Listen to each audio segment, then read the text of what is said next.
Isama po natin sa ating panalangin ng pasasalamat ni Elinita Kaskasan na nagdiriwang ng kanyang kaarawan. Gayun din ang pasasalamat ni na Margie Balawag, Ginga Ben Marquez family, Elinita Kaskasan and family, Regacho family, Palangke family, Dorado family, Wilma Domingo, Soriano family, Nora and Ryan, Rachel Rodriguez, Luciano family, Dineng family, Lino family, Emma Magtagnog, Dolores Casilag, Francisco Casilag, Benito Lim, Edna Laga family, El Amparo family, Arga family, Juliet Yupanco, Josie Bulanade and family, Perbosidad family, Angelica Tolentino, Irma Ramirez, Rochi Harder, Alcober family, at De Leon family.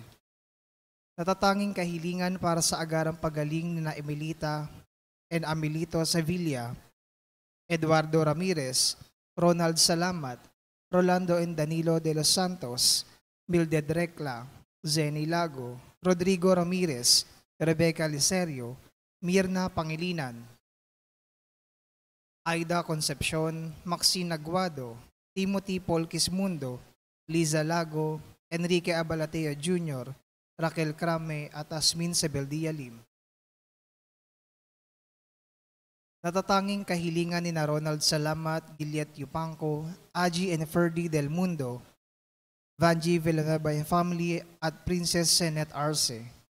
Panalangin para sa mga kaluluwa ni na Reynaldo Kaskasan, Conrada, Ismael, Rodolfo, Dr. Nixon C., Angelina Pineda, Covencio Pineda, Martina Regalado, Dustin Kurt Marcus, Natividad Gonzalez, Edilberto Gonzalez, Consuelo and Teodoro Cordova, Alicia, Monsignor Roberto Habos, Monsignor Pepe Ramirez, Father Angeleno de Fea Jr., Father Odon de Castro, Father Eric Santos, Julianito and Lorna Mercado, Rose Harder, Ronaldo Kawachi Sr., Mark Dison, Mariel, Lea May Pantino, Christian, Anthony Vargas, Rosa Haplik, Alberto Maligon, Francisco De Sena, Pasencia De Leña, Teresita Texon, Ramiro De Sena, Maria Alona De Sena, Antonio Consuelo, Andrian Amodito, Corazon, Ali J, Nemesio, Victor, Ana, Juliana, Vicente, Ana Kena, Jose, Eric Ednalaga, Rosario Brown, Teofilia, Juanito, Daisilin, Lore, Francisco, Jose Sr., Roque, Geraldine Batalia, Tirzo and Aurelio Salviejo, Leticia Orencio, Glenn Beltran, Gary, Jaime Jr., Emperatriz Onofre, Mariano Filomeno Sr., Brigida Filomeno, Mariano Filomeno Jr., Azucena Filomeno, Corazon Saberon, Emilio Saberon, Natividad Saberon, Patricio Saberon, Leticia Lopez, Roel Diesta, Bert Diesta, Nancy Estacio, Virginia, Onofre Avilla, Lucio Pronton Glenn Beltran, Gary, Dolores Paredes, Rosendo, Virginia and Christine Madalanzan, Roberto and Zenaida Arce, Esmeralda, Noli, Maximo Sr., Rolly, Mamerto, Edion, Ida, Ramon, Norma, Norma Panganiban, Vivencio, Jengjeng, Simplicio, and Lucia Sabado, Freddie Brown Jr. at Jimmy Brown.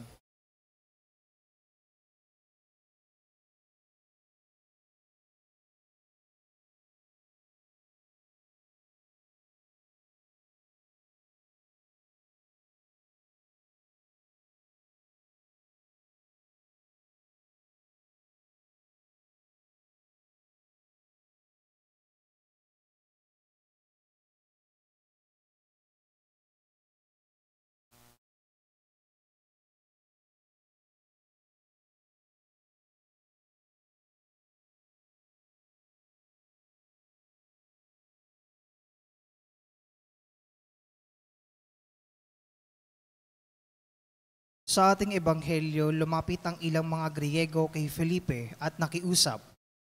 Ibig naming makita si Jesus. Ito ang hangarin ng bawat Kristiyano, lalong-lalo na ngayong panahon ng Kwaresma.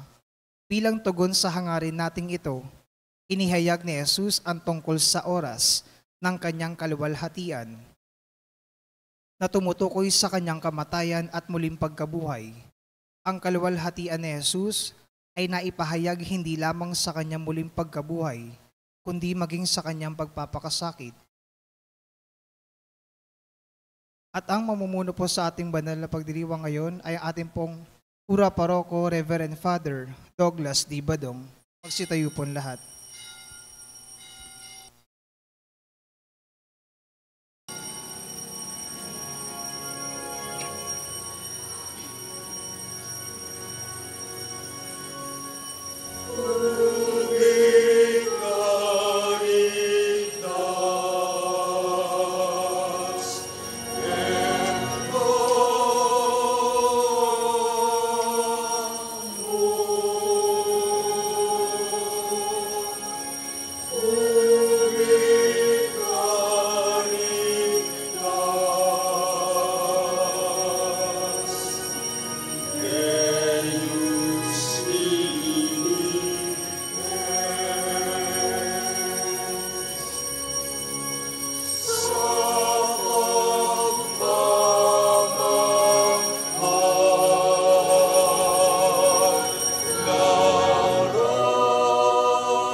Ng Anak at ng Espiritu Santo. Amen.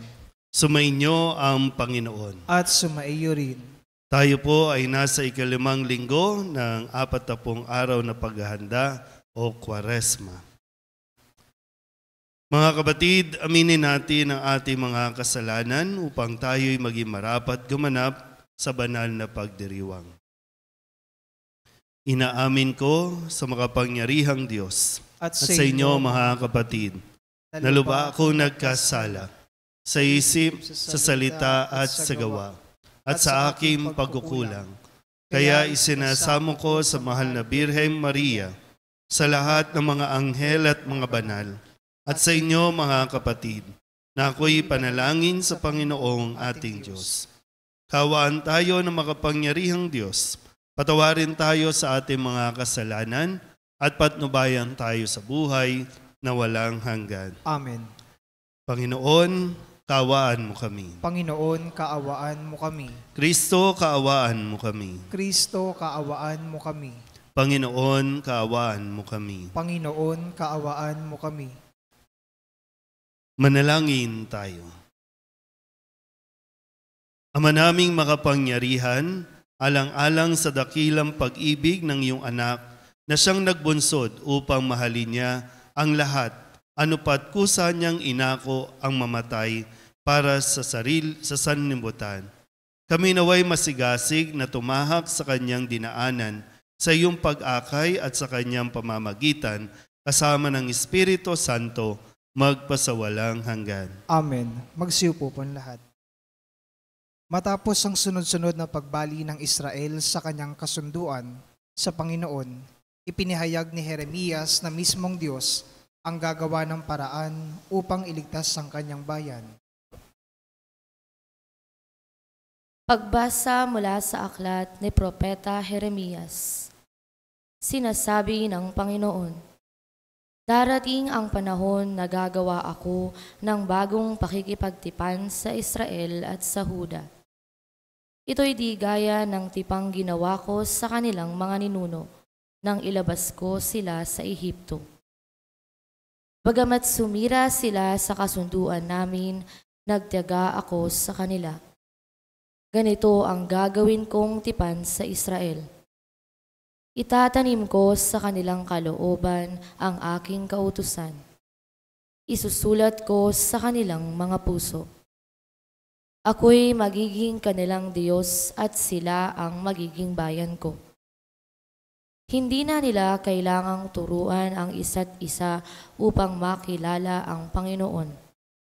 Lahat sila, dakila't hamak ay makakakilala sa akin, sapagkat patatawarin ko sila sa kanilang maling gawain at hindi ko na gugunitain pa ang kanilang kasalanan. Ang salita ng Diyos. Salamat sa Diyos. Salmong tugunan ay ating pong aawitin. Diyos ko sa aking likhain, tapat na puso't sa loobin.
sa pamamagitan ng pagpapakasakit.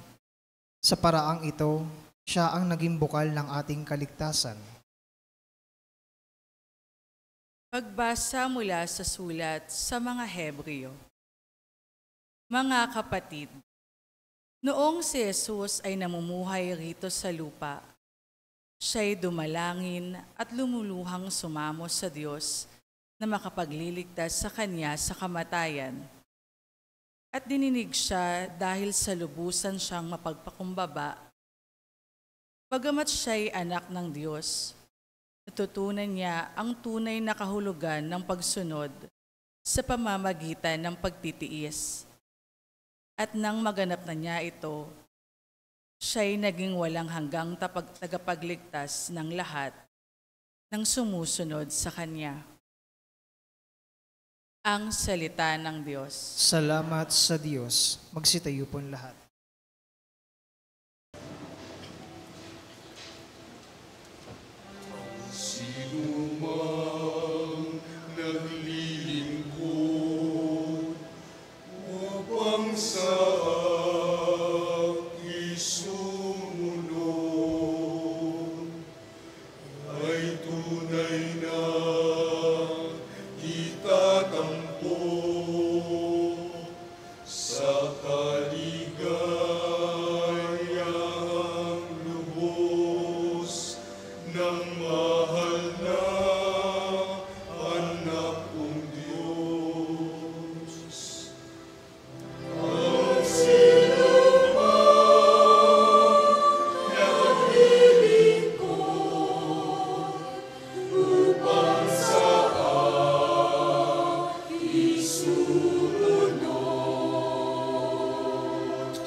Ang Panginoon. At sumaiyo rin.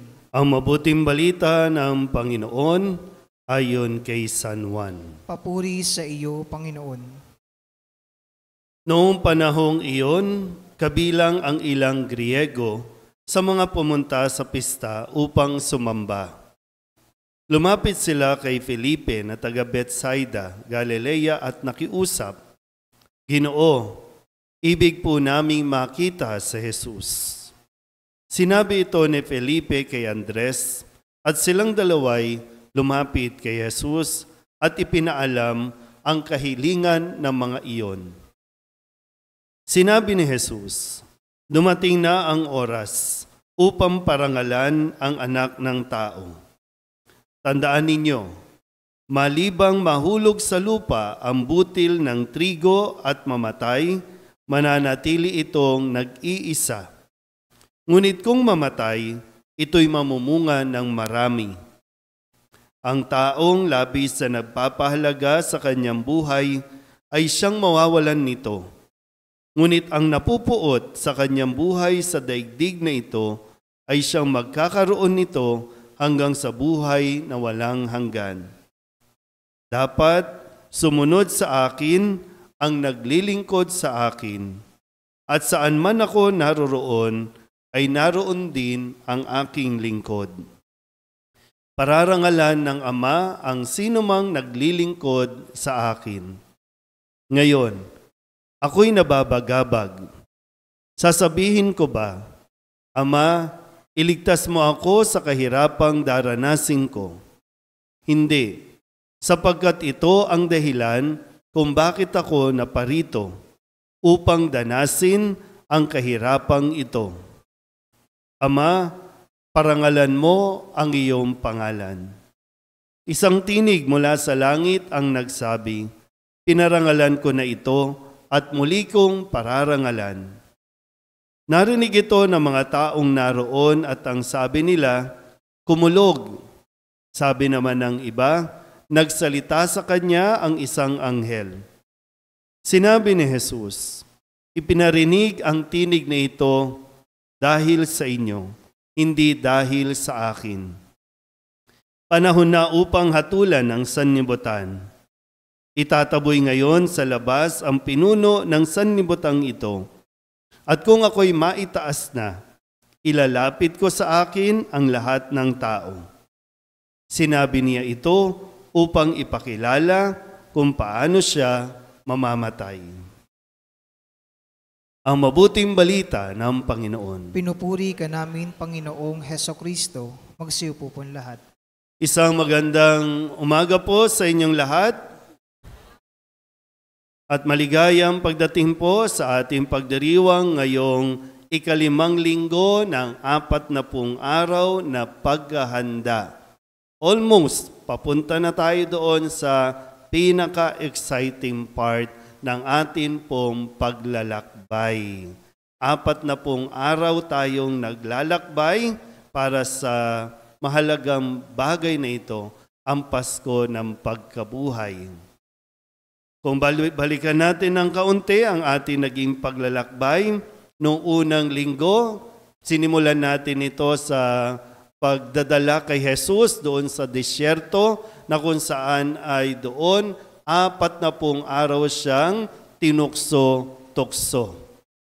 Yung sumunod na araw, pipinakita naman sa atin yung kaningningan, kaluwalhatian ni Jesus nang siya ay magbagong anyo doon sa bundok. At narinig natin ang pagpapakilala mismo ng Ama sa kanyang pinakamamahal na anak na lubos niyang kinalulugdan na dapat nating pakinggan. Sabihin niyo nga sa katabi ninyo, makinig ka kay Jesus. Kasi baka yung panawagan, nagsasalita na sa Jesus sa atin itong mga nakalipas na araw, nakalipas na linggo, pero baka ayaw pa rin natin siyang pakinggan. Kasi kung pakikinggan natin, magiging malinaw sa atin, sino ba talaga itong si Jesus na magsasakripisyo, mag-aalay ng kanyang buhay para sa atin. Ikatlong linggo, tayo po ay dinala doon sa templo at doon ipinamalas ni Jesus yung kanyang malasakit. Sabi niya po, ganun na lang ang apoy na nag-aalab sa aking puso, para protektahan, para ayusin at linisin itong templong ito na medyo nababalahura na ng mga taong nagpupunta doon. Kaya, nagkaroon ng paglilinis doon sa templo. Noong nakalipas na linggo, sa kanyang pakikipag-usap kay Nicodemo, ang sabi niya kung paanong itataas ang anak ng Diyos, ganun din naman ay, yung panahon ni Moises, ganun din pag itinaas na ang anak ng tao. At muli, ipinaalala sa atin na kung gaano tayo kamahal ng Diyos para ibinigay niya sa atin ang kanyang pinakamamahal na anak. Sabihin niyo nga po ulit sa katabi ninyo, mahal ka ng Diyos. At dahil doon sa kanyang pagpapakilala sa mga ipinahayag, may mga tao na nagnanais na siyang patayin. Kaya po sa liturhiya natin, kadalasan, pagtungtong ng ikalimang linggo ng Kwaresma, yung iba, pagtungtong pa lang ng Kwaresma, nagko-cover na po ng mga imahin. Pero karamihan, pagtungtong ng ikalimang linggo ng Kwaresma, ay tinatakluban na po ang mga imahin dahil nga bahagi ng turo sa atin, medyo hindi nahayagan na nagpapakita sa Jesus. Parang nagkukubli na, nagtatago na. Kasi nga papalapit na tayo, pero hindi naman yan mananatiling nagtatago. Hindi dahil naduduwag siya, kundi hindi pa ito ang panahon para siya ay hulihin. Kasi kusa naman siya talagang magpapakita. Kaya po may mga cover, yung mga imahin, except kay San Jose dahil magdidiwang tayo ng kapisahan ni San Jose sa darating na Martes. At nagkakaroon tayo ng Triduum para sa karangalan ni San Jose. Baka mamaya sabihin, bakit siya? No, wala. Huwag nyo na, baka kayong takluban namin. No? Pero yun po, yung kwento lang, no? Baka napapaisip kayo, bakit tinatakluban? No? Bahagi po noon ay sinasabi nga na medyo nagkukubli na si Jesus. Dahil hindi pa tapos eh. Meron pa siyang mga huling sandali na kailangan niyang gawin bago niya tuluyang ialay ang kanyang sarili. Hindi ito sapilitan na kukunin si Jesus, kundi kusang loob niyang ibibigay ang kanyang sarili para matupad ang lahat ng nasasaad sa kautusan ng anak ng tao ay darakpin, usigin, ipapako sa krus, mamamatay at muling mabubuhay. Malinaw po ba?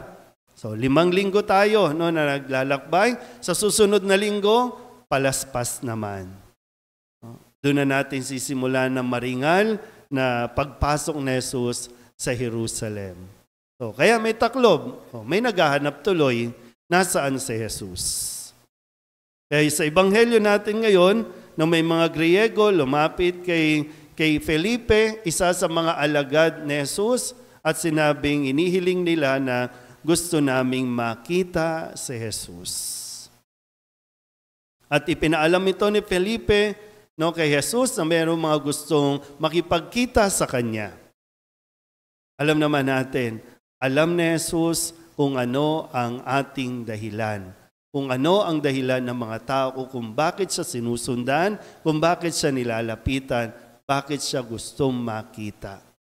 Kaya maintindihan natin kung ang gusto ng mga Griego, gusto namin makita si Jesus. Pero ang sagot ni Jesus kay Felipe, tandaan ninyo, ito na yung mga huling habilin ni Jesus sa kanyang mga alagad sa kung ano ang mangyayari.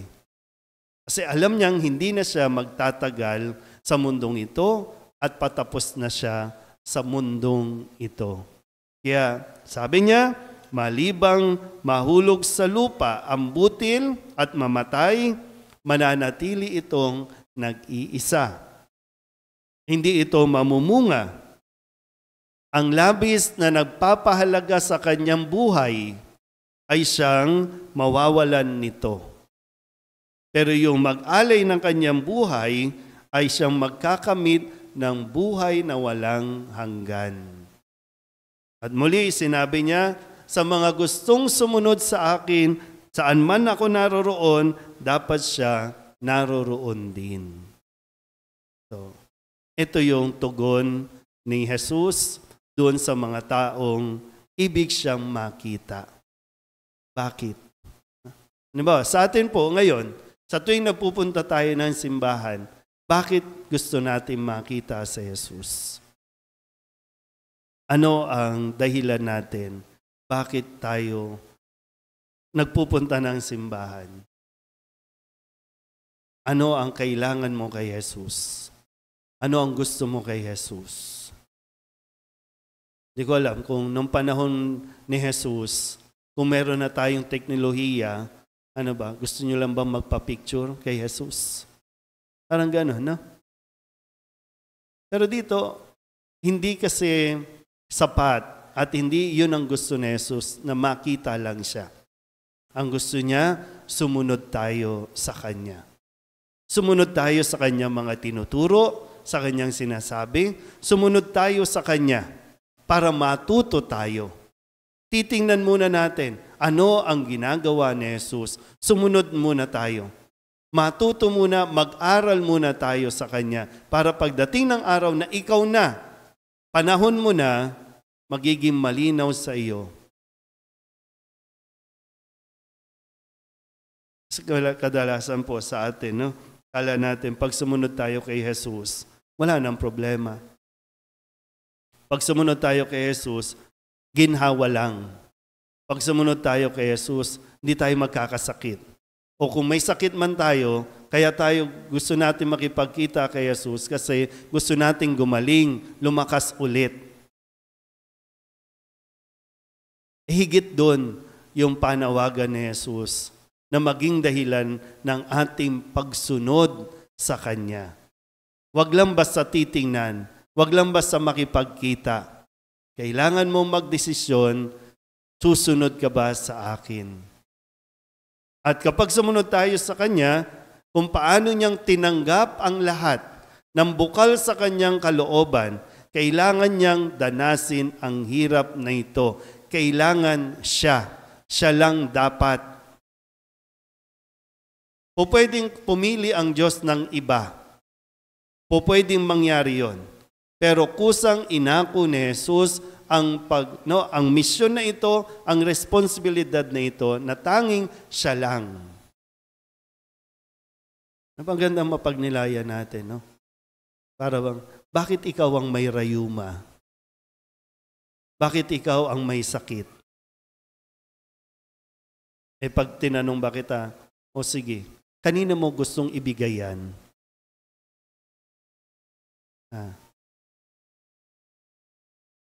Sagot. Kasi ikaw At ang sinasabi, hindi dahil pinaparusahan ka. Yun sana yung mas makita natin. No? Hindi sa gusto tayong parusahan, kundi bahagi din ang pwedeng makita na mas mainam na ako na ang magsakripisyo kaysa sila. Di ba sa mga magulang, mas okay na ako na masaktan, wag lang sila. Ako na lang. Yun yung kusang pagtanggap ng sakripisyo na kahit na maging mahirap ito, ay magiging maluwag sa iyong kalooban. Hindi madali yun, nadadanasin ni Jesus. Kaya nga sabi niya, hindi ko para bang dadasalin ko ba na wag na lang akong maghirap? Pero sabi niya, hindi. Kailangan ko itong danasin. Kailangan ko itong tanggapin. Alang-alang sa kanyang pagmamahal sa tao. Kaya kung sino man, kung may sakit ka, okay lang yan. Magiging masaya ka pa rin. Kung wala kang pera, okay lang yan. Magiging masaya ka pa rin. Kung wala kang jowa, mas masaya ka. Kung naghihirap ka sa asawa mo, sa partner mo, okay lang yan. Kailangan mong danasin. Pero hindi rin naman yan magtatapos lang doon. Kasi merong ginhawa kapag natapos natin ang pagsunod na yan. Kaya, di ba, si Kristo, ito yung mangyayari sa Kanya hanggang sa kamatayan sa krus. At akala mo, nandoon na, talo kasi namatay? Hindi, mabubuhay uli. Pero naranasan niya lahat, di ba? Yung kung gaano kahirap na ipaparanas ng tao sa Kanya. At ihahayaan muna ng Diyos para talaga mapatunayan sa atin ang Kanyang pagmamahal. Nawa, yun din po, ang mapulot natin aral sa 5 linggo ng ating 40 araw na paghahanda. Hindi ito magiging madali at sana po hindi lang tayo pupunta sa mga susunod na araw kasi gusto lang natin makita yung mangyayari. Kundi matutunawa tayong sumunod sa Kanya hanggang sa dulo ng ating paglalakbay, hanggang sa dulo ng ating buhay. Amen? Ipahayag natin ang ating pananampalataya. Sumasampalataya ako sa Diyos amang makapangyarihan sa lahat, na may gawa ng langit at lupa. Sumasampalataya ako kay Hesukristo, iisang anak ng Diyos, Panginoon nating lahat. Nagkatawan tao, siya lalang ng Espiritu Santo, ipinanganak ni Santa Mariang Birhen, pinagpakasakit ni Poncio Pilato, ipinako sa krus na matay inilibing, nanaog sa kinaroroonan ng mga yumao, nang may 3 araw na buhay na maguli, umakyat sa langit, naluluklok sa kanan ng Diyos amang makapangyarihan sa lahat, doon magmumulang paririto at huhukom sa nangabubuhay at nangamatay na tao. Sumasampalataya naman ako sa Diyos Espiritu Santo, sa banal na simbahang Katolika, sa kapatawaran ng mga kasalanan, sa pagkabuhay na muli ng nangamatay na tao, at sa buhay na walang hanggan. Amen. Manalangin tayo sa ating Amang nasa langit upang tulungan tayong makatulad sa kanyang anak na si Jesus na nagmahal sa mundo at nag-alay ng buhay para sa ating kaligtasan. Buong pagtitiwala tayong manalangin. Ama, dinggin mo ang iyong bayan. Ama, dinggin mo ang iyong bayan. Makita nawa kay Papa Francisco, mga obispo, mga pari at mga relihiyoso ang kanilang pag-aalay ng sarili upang lahat ng mga Kristiyano ay patuloy na magbigay papuri sa Diyos at magsikap sumunod sa kanilang magandang halimbawa. Manalangin tayo. Ama, dinggin mo ang iyong bayan. Isulong nawa ng mga opisyal ng pamahalaan ang mga hakbang tungo sa kapayapaan at ikauunlad ng sambayanan, lalong-lalo na para sa mga mahihirap na mga mamamayan. Manalangin tayo. Ama, dinggin mo ang iyong bayan. Maglaan nawa kami ng panahon para sa taimtim na pakikinig at pagsunod sa mensahe at diwa ng salita ni Kristo. Manalangin tayo. Ama, dinggin mo ang iyong bayan. Pakinggan nawa namin ang hamon ni Jesucristo na kami maging bukas palad at mapagpatawad sa aming mga kapwa tungo sa landas ng pagbabagong buhay. Manalangin tayo. Ama, dinggin mo ang iyong bayan. Tanggapin nawa sa kaluwalhatian ng langit ang aming mga mahal sa buhay na pumanaw na mula sa daigdig na ito, pati na rin ang mga taong namatay na walang nakakaalala. Manalangin tayo. Ama, dinggin mo ang iyong bayan. Dalog din natin sa Panginoon ang ating mga personal na kahilingan at mga panalangin para sa ating mga pamilya, kasama ang mga kahilingan ng mga nanonood sa online. Lahat ng mga misang pasasalamat, special na intensyon, agarang paggaling ng mga may sakit at ang mga kaluluwa na inihiling na ipagdasal sa misang ito.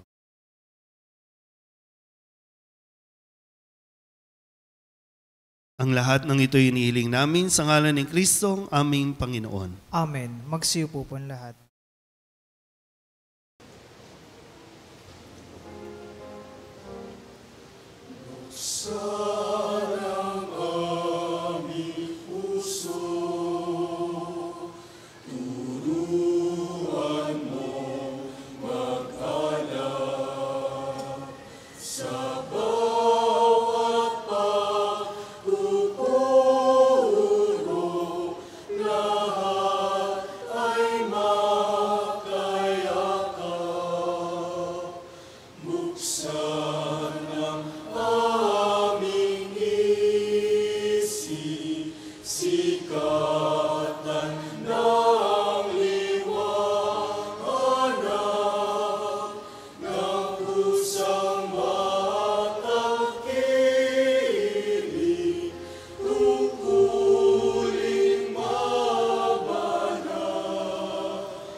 Manalangin kayo mga kapatid upang paghahain natin ay kalugdan ng Diyos Amang makapangyarihan. Tanggapin nawa ng Panginoon itong paghahain sa iyong mga kamay, sa kapurihan niya at karangalan sa ating kapakinabangan at sa buong sambayanan niyang banal. Ama naming lumikha, kami dumadalangin ang mga pinapagsaloob mo ng mga nilalaman ng pananampalatayang Kristiyano ay iyong gawing dalisay, pakundangan sa ipinagdiriwang na paghahain ito, sa pamamagitan ni Jesucristo, kasama ng Espiritu Santo, magpasawalang hanggan. Amen. Sumainyo ang Panginoon. At sumaiyo rin. Itaas sa Diyos ang inyong puso at diwa. Itinaas sa namin sa Panginoon. Pasalamatan natin ang Panginoong ating Diyos. Marapat na siya ay pasalamatan. Ama naming makapangyarihan, tunay ngang marapat na ikaw ay aming pasalamatan sa pamamagitan ni Jesucristo na aming Panginoon. Sa aming kusang pagtitiis ng hirap tinutulungan mo ang aming maitumpak ang kinamyas ng pagsalungat sa pananagutang iyong iniatas.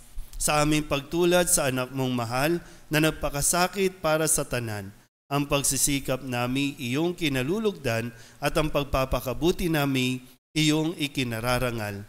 Kaya kaysa ng mga anghel na nagsisiawit ng papuri sa iyo, nang walang humpay sa kalangitan, kami nagbubunyi sa iyong kadakilaan.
Ama naming banal, ikaw ang bukal ng tanang kabanalan.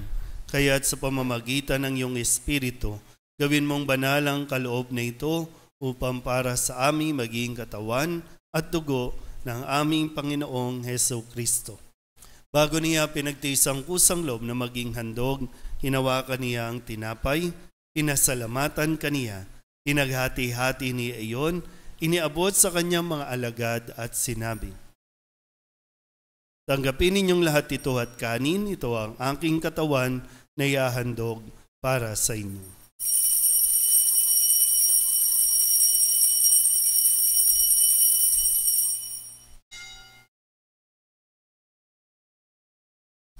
Gayun din naman, nang matapos ang hapunan, hinawakan niya ang kalis, muli kaniyang pinasalamatan. Iniabot niya ang kalis sa kanyang mga alagad at sinabi, "Tanggapin ninyong lahat ito at inumin. Ito ang kalis ng aking dugo, ng bago at walang hanggang tipan. Ang aking dugo na ibubuhos para sa inyo at para sa lahat, sa ikapagpapatawad ng mga kasalanan. Gawin ninyo ito sa pag-alaala sa akin."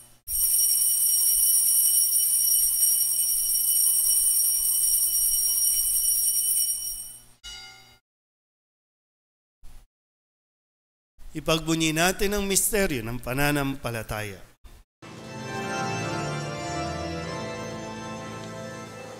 Si Kristo ay namatay. Si Kristo ay nabuhay. Si Kristo ay babalik sa wakas ng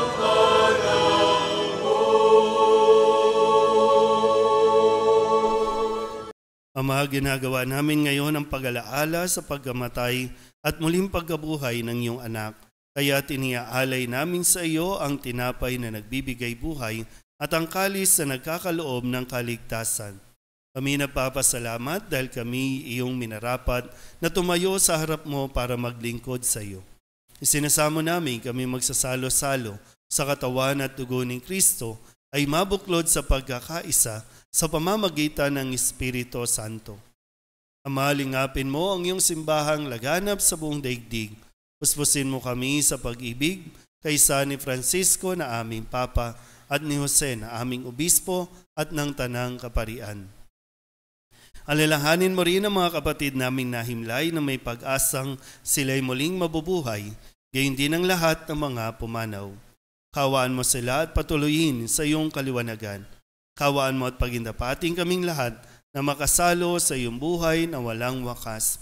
Kaysa ng mahal na Birhen Maria na ina ng Diyos, ng kabiyak ng puso niyang sa San Jose, kaysa ng mga apostol at ng lahat ng mga banal na namuhay dito sa daigdig ng kalugod-lugod sa iyo, may pagdiwang nawa namin ang papupuri sa ikararangal mo sa pamamagitan ng iyong anak na aming Panginoong Hesu Kristo. Sa pamamagitan ni Kristo, kasama niya at sa Kanya, ang lahat ng parangal at papuri ay sa iyo, Diyos amang makapangyarihan, kasama ng Espiritu Santo, magpasawalang hanggan.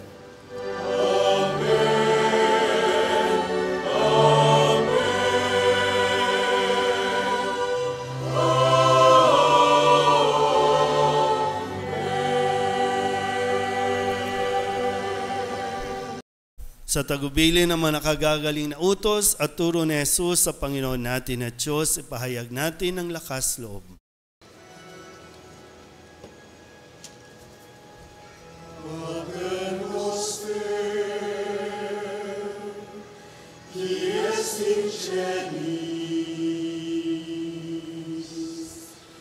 Sanctificetur nomen tuum,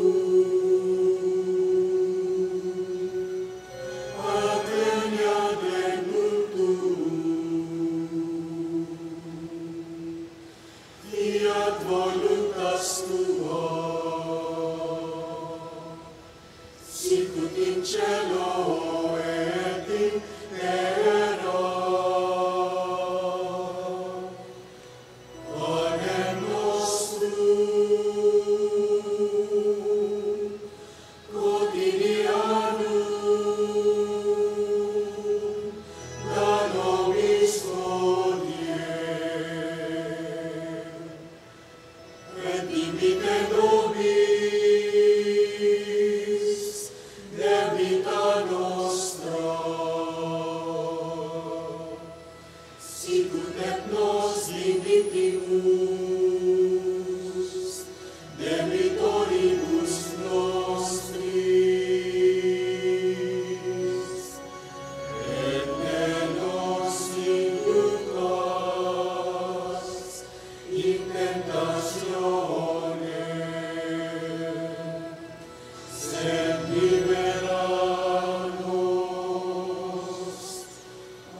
Hinihiling namin kami iadya sa lahat ng masama, pagkalooban ng kapayapaan araw-araw, iligtas sa kasalanan at ilayo sa lahat ng kapahamakan.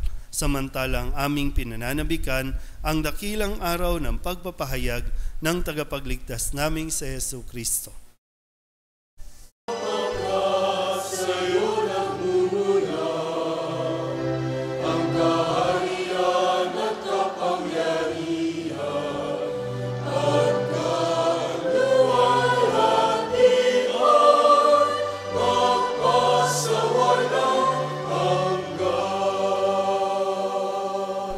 Panginoong Hesu Kristo, sinabi mo sa iyong mga apostol, kapayapaan ang iniiwan ko sa inyo, ang aking kapayapaan ang binibigay ko sa inyo. Tunghayan mo ang aming pananampalataya at huwag ang aming mga pagkakasala. Pagkalooban mo kami ng kapayapaan at pagkakaisa ayon sa iyong kalooban, kasama ng Espiritu Santo, magpasawalang hanggan. Amen. Ang kapayapaan ng Panginoon ay laging sumainyo. At sumaiyo rin. Magbigayan po tayo ng kapayapaan sa isa't isa.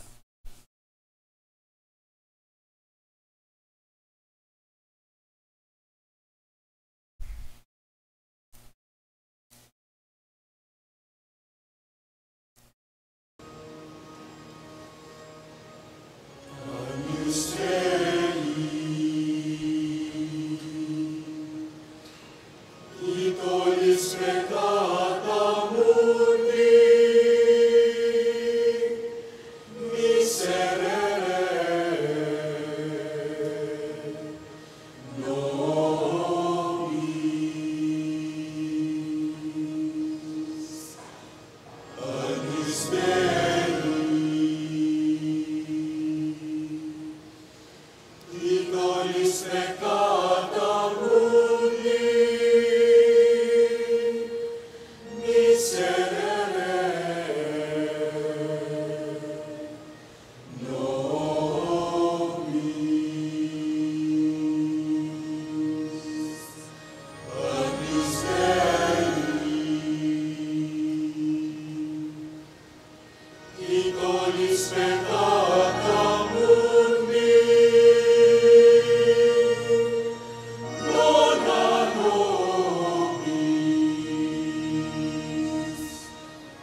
Ito ang kordero ng Diyos.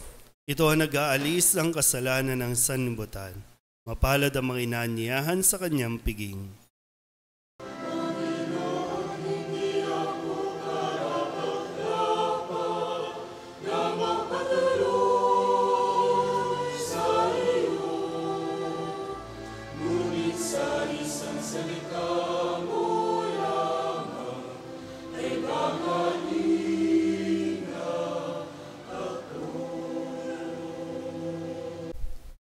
Katawan ni Kristo. Amen.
second collection para sa alay kapwa.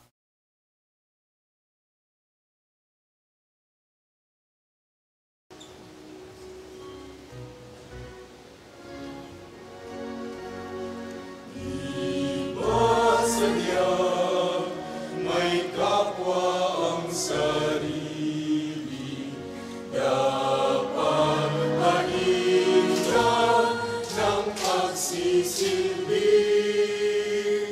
at mamahal, ligaya'y gagalisay at sa kapwa buhay mo ay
Dalangin tayo.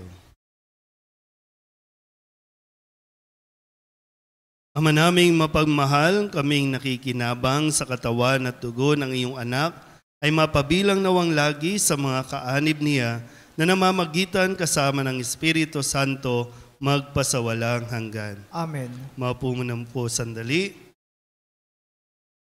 Mga paanyaya, sa darating na March 19, araw ng Martes, ay ang kapistahan ni San Jose, ang kabiyak ng puso ng Mahal na Birheng Maria.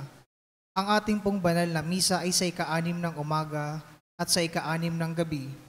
Pagkatapos ng misa ay ang prosesyon. March 22 ay ang Viernes Dolores. Inaanyayahan po ang lahat na makibahagi sa ating prosesyon sa ganap na ika-6 ng gabi. March 23, araw ng Sabado, bisperas ng Linggo ng Palaspas. Pagbabasbas ng mga palaspas sa ganap na ika-5 ng hapon sa Barangay 286 Valderrama Street. March 25, Lunes Santo, ay ang Sine Malakaya o Filmmaking Contest. March 26, Martes Santo, ay ang pabasa na magsisimula sa ganap na ika-7 ng umaga hanggang sa ika-12 ng hating gabi.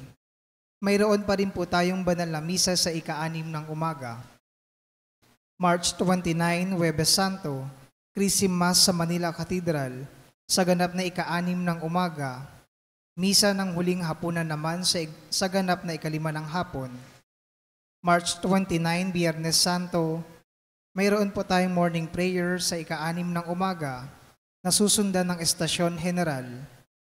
Gayon din ang 7 palabras sa ganap na ika-12 ng tanghali, Passion of Christ sa ika-3 ng hapon, susundan ng prosesyon ng Santo Entierro, prosesyon del Silencio at Tinebre. March 30, Sabado de Gloria, ay ang ating morning prayer 7 a.m. Easter Vigil sa ganap na ika-8 ng gabi na susundan naman ng salubong. March 31, muling pagkabuhay. Ang ating banal na misa ay sa ika-6 ng umaga, ika-9 ng umaga, at sa ika-6 ng gabi.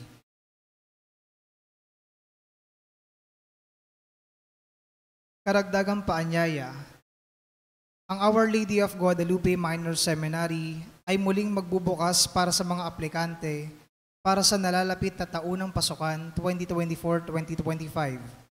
Ang mga aplikasyon mula sa mga mag-aaral na papasok sa mga baitang 7, 8, 9 at 11 ay malugod na tinatanggap. Ang institusyon ay nakatuon sa pag-aalaga sa mga batang lalaki na tinatawag sa landas ng pagkapari. Ang Our Lady of Guadalupe Minor Seminary ay isang lugar na nagbibigay ng suportadong kapaligiran kung saan ang mga mag-aaral ay yayabong sa aspetong espiritual, intelektual at emosyonal. Para sa interesadong partido, mangyaring makipag-ugnayan sa admission office sa pamamagitan ng pagtawag sa number 8895-8965 o sa email olgmsformation@gmail.com.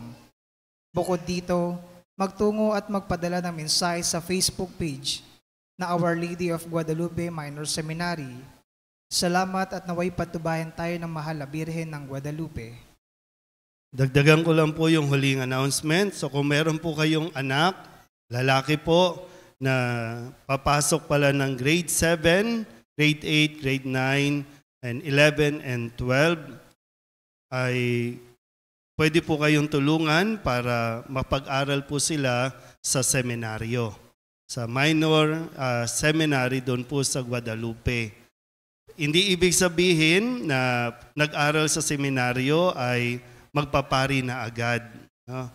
Kundi sana matulungan yung bata na makita niya kung saan bukasyon siya tinatawag ng Diyos. So hindi po problemahin yung parang ano lang po ito, no, yung school for boys. No, na ipapadala niyo yung anak niyo doon, weekly, uuwi naman sa inyo, pag-aaralin lang po natin, mabigyan ng foundation, yung spiritual foundation, no, na lumaki siyang maging mabuting tao sa tulong nawa ng mga mapapag-aralan niya sa seminaryo. So wala po kayong iintindihin sa tuition fee ng bata o kung ano man na pangangailangan dahil tutulungan po kayo ng simbahan. So kung meron po, no, gagraduate ng grade 6, ngayon pa lang po ay kausapin nyo na kung handa ba sila at kaya ba nila na mag-aral sa seminaryo. So Guadalupe Minor Seminary po yan.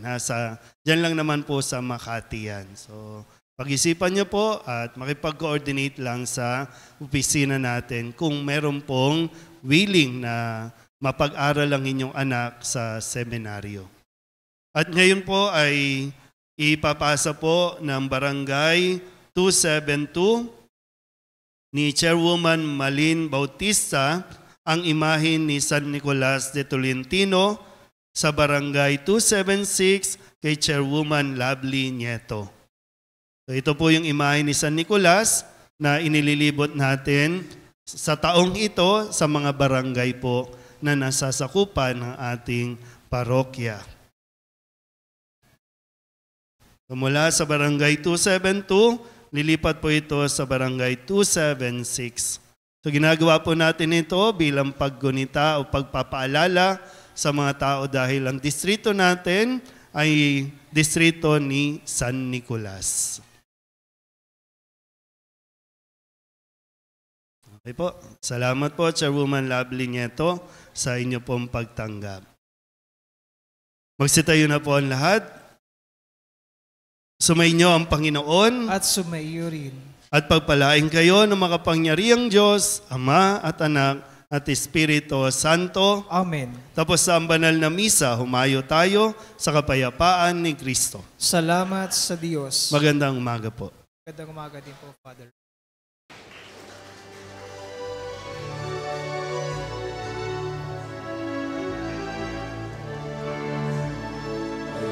Sino man ang nabubuhay para sa sarili lamang, walang sino man